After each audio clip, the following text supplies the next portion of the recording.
আওয়ামী লীগ করি, আওয়ামী লীগ করবো, আমার দোষ একটাই, আমি আওয়ামী লীগ করি। এই যে মাথা এখানে ফেটে গেছে, এবার যে যে কান ছিল এই যে দেখতে পাচ্ছেন। আজকে সন্ধ্যাবেলা, আজকে আমার ছেলের জন্মদিন, জন্মদিনের আয়োজনে ছিলাম। আর সন্ধ্যাবেলা আমার হাজবেন্ড সেলুনে যাবে, তো আমাদের বাসায় তো হচ্ছে হাজরাপুর নিউ কলোনি, তো ওইখানে একটা মাঠ আছে, মাঠের আমাদের তো রোড দিয়ে যেতে হয়, তো ওইখানে মাঠের মধ্যে সনি নামে একটা ছেলে আছে, ওনার বাবার নাম হচ্ছে রজব আলী, উনি মোটামুটি বিএনপি এর মনির ভাইয়ের সাথে ভালো একটা সম্পর্ক, তাদের দলীয়ভাবে কাজ করে। তো এর আগেও আমাকে কতবার, কিছুদিন আগে আমি একটা পোস্ট করেছিলাম 16 ডিসেম্বর উপলক্ষে, সেখানে আমি জয় বাংলা লিখেছিলাম। তো এর মধ্যে আমাকে কল দেওয়া হয়েছে যে আমি কেন লিখলাম। তা আমি বললাম, জয় বাংলা মানে তুমি বোঝো যে আমি জয় বাংলা কেন লিখলাম? আমি লিখলাম, এটা আমার ব্যাপার, আমি লিখলাম, আমার পোস্ট, আমার ফেসবুক, আমার সবকিছু, আমি লিখতেই পারি।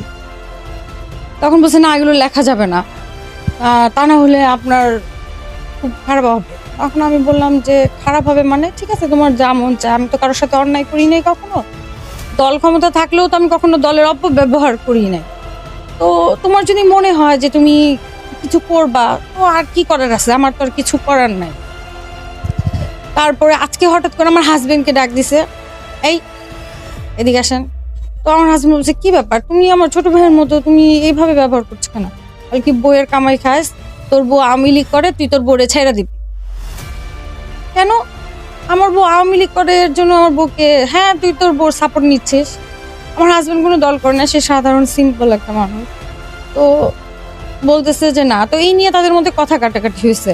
তো চিৎকার চেঁচামেচি করতেছে, আমি বের হলাম গেট থেকে, কি হয়েছে, যে দেখে ওর সাথেই হয়েছে। তা আমি সরাসরি গেলাম, বললাম কি ব্যাপার সনি, বুঝলাম না, তোমাকে আমি ছেলে বলে ডাকি, কয়দিন আগে তুমি আমার আম্মা আম্মা করে ডাকতে, এখন তোমার কি সমস্যা?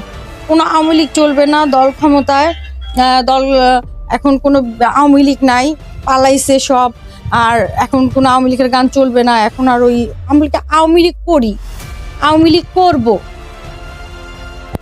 থাকুক বা না থাকুক সেটা আমার ব্যক্তিগত ব্যাপার, আমি যে দল করি সেই দল অবশ্যই আমি করব। তখন বলতেছে না, করা যাবে না, এই নিয়ে খুব মারামারি হয়েছে, আমার হাজবেন্ডের গায়ে হাত তুলছে, আমারও যে সেম অবস্থা। তো আমার খুব খারাপ লাগছে যে আমার ভালোবাসা, আমি আওয়ামী লীগকে ভালোবাসি, আর আওয়ামী লীগ বিএনপি, এখনো কিন্তু বিএনপি আসে নাই, এখনো তো বিএনপি আসে নাই। সমন্বয়ক যারা আছে তারা তো আগেই তারা বলেছিল, যারা সমন্বয়ক ছিল তারা তো বলেছিল যে আমরা আওয়ামী লীগ বুঝি না, বিএনপি বুঝি না, আমরা সমান অধিকার বুঝি। এটাই তো ঘটনা ছিল, এখানে আওয়ামী লীগ আর বিএনপির মধ্যে পার্থক্য কেন আসলো? আর আমি একজন নারী, আমি তো আওয়ামী লীগ ক্ষমতা থাকাকালীন আমি